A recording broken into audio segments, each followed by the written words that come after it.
And then finally, the Driver of the Year. This is the highest award that SVRA manages to think very hard about every year.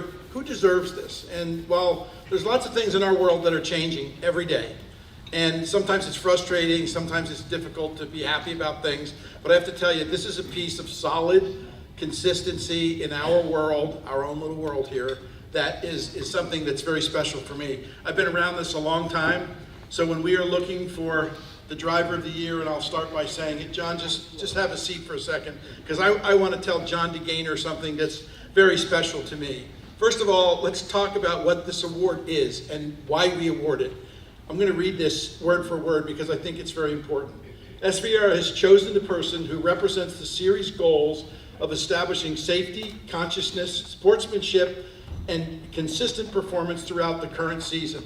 The driver must be free of any chargeable incidents during the year of their nomination. This year's recipient has a true sense of vintage racing, and has driven aggressively, yet kept the vintage spirit on the track. He has driven both SVRA and a limited schedule of Trans Am, keeping in mind, I always want to get better. He's finished second in his class in 2024 and has won that group in 2025.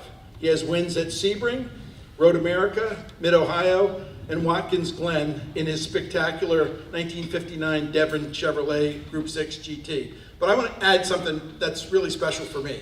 So I had no idea, John and I were racing together at Road America this year in the SVRA event. And what I didn't know was there were just a number of classes there. I was in the lower class, John was in the upper class. And what I didn't know that Ben Sissel was on the TV, and he was making a bet with people on the TV about passing out free ice cream if John could lap the CEO before the end of the race. So I had no idea this was going on, and as we're literally on the white flag lap, John comes roaring up the hill and passes me right at the start-finish line. I had no idea whether the checker had already happened or I had a lap to go or what, so I came around and pulled off the track and never finished the race because I did get lapped, but it was after the checker. But anyway, that's how I met John, and I have to tell you, he's one of the finest people in our paddock. I've enjoyed it. He's offered counsel to me, and I know he's been a great friend to everybody in the paddock. John, come up and join me.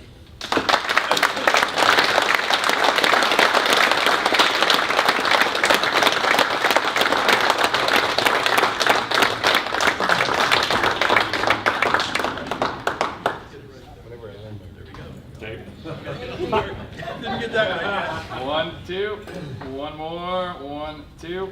Awesome, thank you, gentlemen. Thank you.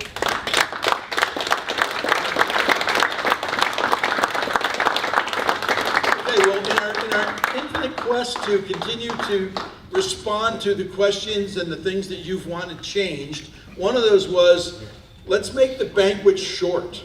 So I think this might have been the shortest awards banquet in my life that we've ever been to. But we're going to wrap this up tonight. But thank you all for coming, for participating with us all year, for being the great racers that you are, and for being the great companions and friends in the paddock that we've all come to know and enjoy together. So thank you very much for coming this evening.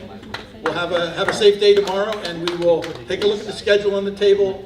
I think that's a great schedule for next year. I hope we see you at every one of them. Take care.